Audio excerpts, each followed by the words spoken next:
morning, guys, and welcome back to Best in Show Books. I'm Shelby. I'm Jeanna. We're here at Naughty Dog Books in Nashville, Indiana, and if you are a returning friend, we are so glad you're here with us. But if this is your first time, just a little intro. We are booksellers here at Naughty Dog Books. We are an independent bookstore in Nashville, Indiana, and Jeanna and I love to talk all things books, reviewing them, making lists, making TBRs. So we are so glad you're here. If this is the first time, please like and subscribe to our channel so you don't miss any of our videos every Friday. We are excited that you're here today. And today, so we like to do book club reviews. We like to do mystery. We like historical fiction. We like sci-fi, fantasy, a little horror, a little nonfiction. But today we have something really fun, something kind of different. If you were a kid or had a kid that liked the choose your own adventure books, welcome to Adult Choose Your Own Adventures. This is your day. Your day has come. So we chose a book called Can You Solve the Murder by Antony Johnston. And this book is an adult version of Choose Your Own Adventure, but you get to play the detective and you get to choose the next step in solving a murder. Yeah. This was so fun. This was so fun. We have tried to do buddy reads for the channel that are a little different every time. Like she said, we've done mystery. We've done historical fiction. Who knows? They're all blurring together. But this one was so different. So and we just kind of picked it up and we're like, oh, that's new. Let's just try it. And truly it was like a choose your own adventure. And when we were reading it, we didn't talk to each other about it. We didn't talk about the decisions we made, the paths we chose. And so I'm really excited today to figure out exactly how it went because you are also encouraged to take notes. So I'm interested to see how that went versus for me. So lots of notes. Lots of notes. Lots of notes. So I liked this because you are the detective. Yes. So it's like a first person, like you are leading which I thought was interesting because in my head, I was a British male. Oh, really? Like I had the hat and the trench coat and everything. You went way back in time. I did. So Elysium is a place, and it is a British setting. So you do get the Scottish Yard, the British detective, what they call like a DCI, like they have different detective names. Chief Inspector. Yes, they have different names for the police officers. So you do have that. And Elysium is this upscale spa wellness retreat place that I kind of envision just really fancy in an old, like an old mansion or an old countryside old manor house. And there's a murder. And of course, everybody shows up and there you've got the snotty people who are like, can we just move the body so we can get on with tennis? And then you've got the people that are totally freaked out. And so it walks you through each chapter is when you get to it's a chapter, but it's not really a chapter. So when you get to the end of it, it says, do you want to go interview this person? Do you want to go to this next room? And you have to choose. And so it's not like you read it from cover to cover. Right. You absolutely do not, which I thought when I started reading it, like every other book on the planet, I anticipated reading it beginning to end, but the author does include several pages in the beginning of really helpful notes. And he says you want to read it with a notebook. You have to have a notebook that you can track your clues. This is my giant notebook. Oh my gosh. That's not awful. You took literal notes. I took literal notes. It's my first time through, so I looked at little pages of notes. I did not do that. Well, I read the directions and I followed them. Yeah, okay. He said take notes. I had like a small little piece of paper, excuse me, and it will say for the first section or something, you read and you get some background, and then at the end it might be like, to interview so-and-so, go to section like 34. Yeah. And then sometimes it would say, if you have already been here, write A1 in your notebook. So like you have these little numerical clues that at the very end you keep track of and you like add up to a score and it will like give you a rating, I guess, at the end. Well, I think that was the fun part was there is one ending. I think there? Well, I wasn't sure. I think there is. I think there's one. I think the way I understood it, there is one murderer. Did you solve it correctly the first time all the way through? No, I did not. You didn't? No, I did not. That's okay. I got benched. You got benched? I got benched. So I made a mistake of choosing one path that put somebody else's life in danger. Oh, and Jeanna. I got told that I got yanked off the case and I was now back in the office on desk duty. Okay. But did it reroute you Yes. basically? Oh, so okay. it said you could either go back to the beginning or, but you had to go back. So because of my 500 pages of notes, I kind of figured out where I went wrong. So I went back 2 or 3 steps and started it rather than going back to the very beginning. I think depending on how fast you get kicked out, to go back to the beginning. I was quite a ways along before I got booted. So I only went back a couple of things and then I got back on track and I was good. So I solved it. Did you solve it the first time? I did solve it the first time. My 75 pages of notes did not fare well. I felt like, not that like, oh, I can do this. But I don't know. I didn't really have like a strategy. Okay. I was like, as I read, like I didn't take notes. And I wondered if I should take notes, but I just didn't. I just wrote down like the clue numbers. Yeah.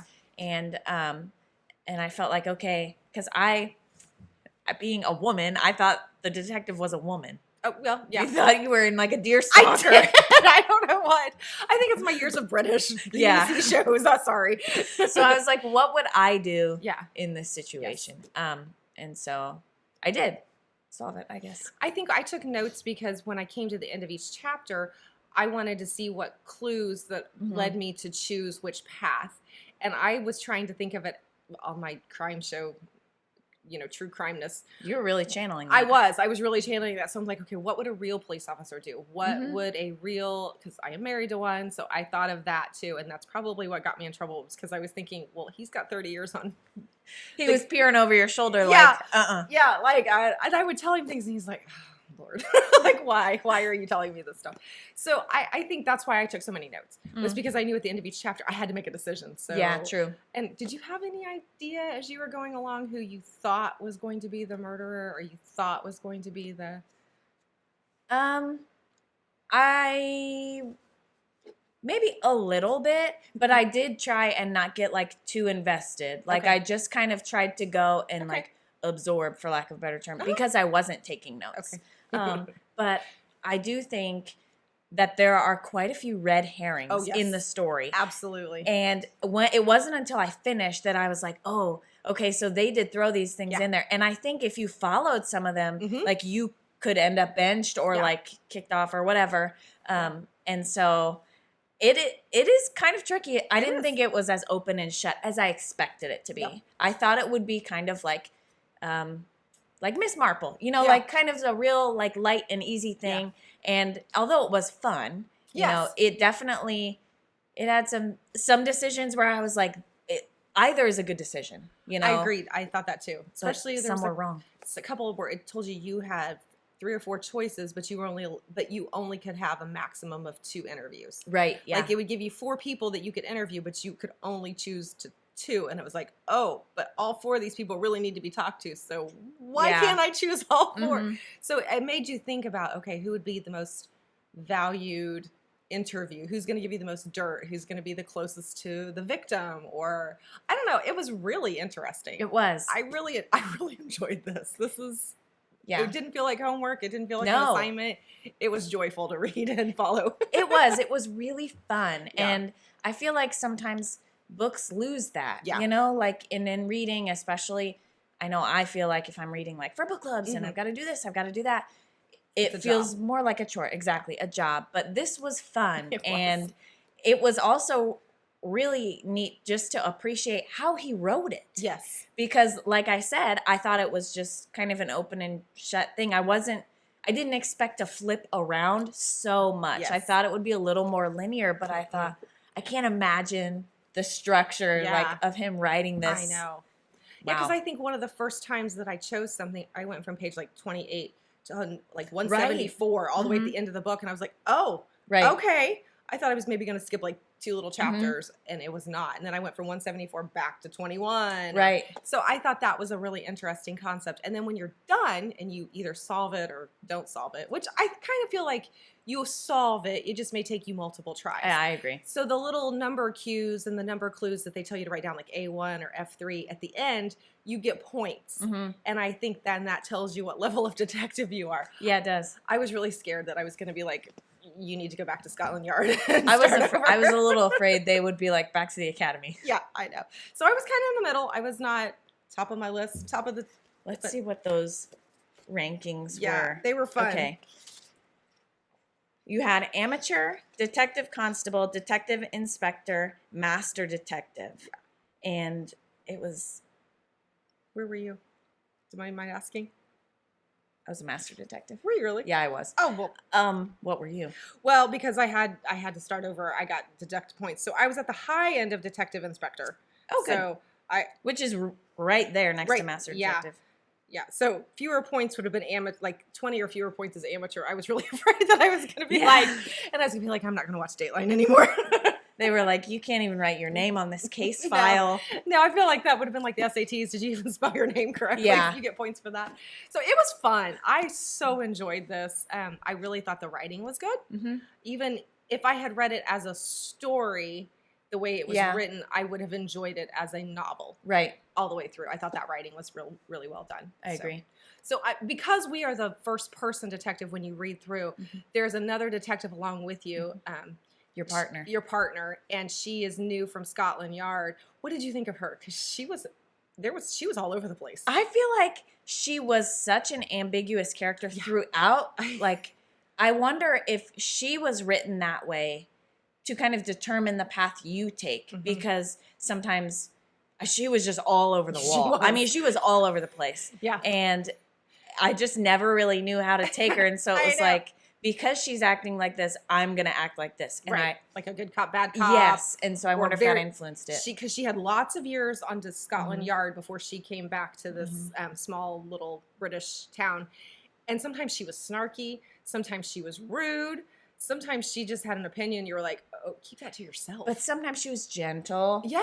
And kind. And even in the book, the detective will be like, wow, what is she doing? Like, it was just... Like, wait. So I kind of felt like you said, it made choosing your next step, because it tells you, if you choose this, she can go here. Yeah. And it's like, okay, do I trust her to go here? Because she just said X, Y, and Z. And now I'm thinking, I don't know if I can trust her over here. Yeah. Or she does something really brilliant and you're like, well, maybe I should give her the opportunity to go follow that lead. So I liked that your partner played into it, even though there was no partner reading it with you. It still made your decision choices different. And even with, you had and then you had a partner, but then there was a constable's valet. Yeah. Right? Yes.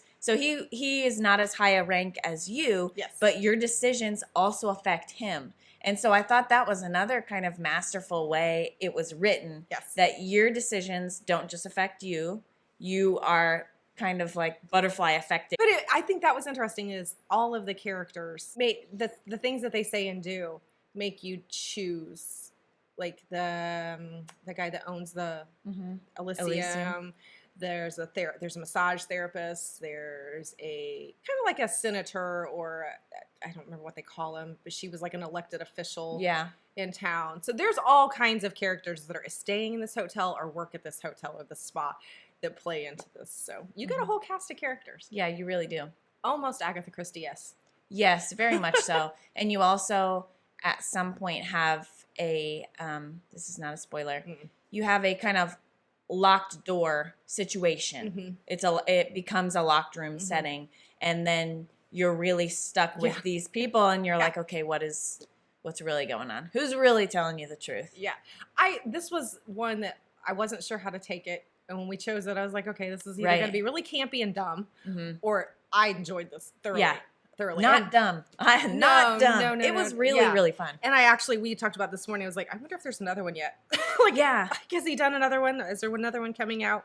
And so I'm looking forward. If there is, I will do another one, just for funsies. I would definitely do another one. Yeah. And Janice Hallett, do you remember her? Yeah. We have read several books by her here in the store. The Case of the Alperton Angels. Oh yeah. That I might be botching that title a little bit. Yeah, it was a long title. And she writes books that are like exclusively told through emails, text messages, phone transcripts, and so they just fly through. And those kind of not have a similar feel because you're not choosing your own adventure, but in the interactive aspect of it. And she blurbed this book. And I felt like that was accurate. I felt like she was a good person to do that. So if you like her books, you're going to enjoy this too. Yeah, I forgot that was the Alperton Angels was the one that she wrote. So that was, and that I like books that are written along that lines of letter, epistle, like, and it's the 500 name Guernsey Pie Society. Oh yeah, potato peel pie. Guernsey. Yeah, the really long title. I love that book, but it's written in letter form, back and forth, and so I like that kind of interactive. Yeah, where you feel like the people are driving the story that way versus just narrative. Right, gives it something different. Yeah. So different aspect with this one in that you are actually choosing, but very interactive. Yes. Yeah. So, well, this one was a different book, and we really enjoyed it. And I'm not going to tell you whether we. No, we're not going to talk about the ending because we want to know. Yes. If you read it and you solve the murder, let us know what you think. Don't put spoilers in the notes, though. Yeah, please. No spoilers in the comments. But we would really like to know if you decide to read this, or if you had read anything else similar to this, because we talked about it. We didn't know of anything else out there that was, popping up, that this was like the first of its kind for us. So yeah. If you know of anything else, let us know in those comments below. And we will link this book below in the show notes to our bookshop so that you can buy a copy yourself if you'd like.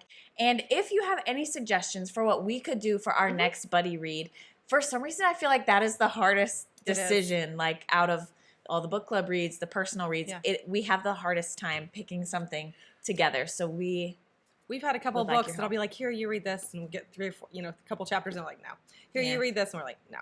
Yeah. Or I really like it, and she's like, eh. Yeah. So we like recommending books to each other, and I read Molokai recently. Thank you. I saw you gave it a pretty high review on Goodreads. I did. Good. I liked Molokai, and I will read Daughter of Molokai as well. So we like, suggesting reads, but when it comes to actually choosing one to read together, sometimes we're like, oh. Committing. It's yeah. a little hard. So we appreciate your guys' suggestions, and we do take those to heart. They do go to our TBRs, and they do sometimes actually make it to our actual reads. Yeah. So thank you guys for joining us again today on Best in Show Books for Can You Solve the Murder? This is why she got kicked off the case. Yeah, I can't read, so it's fine. So thank you again for joining us today. I'm Jeanna. And I'm Shelby. Have a great day.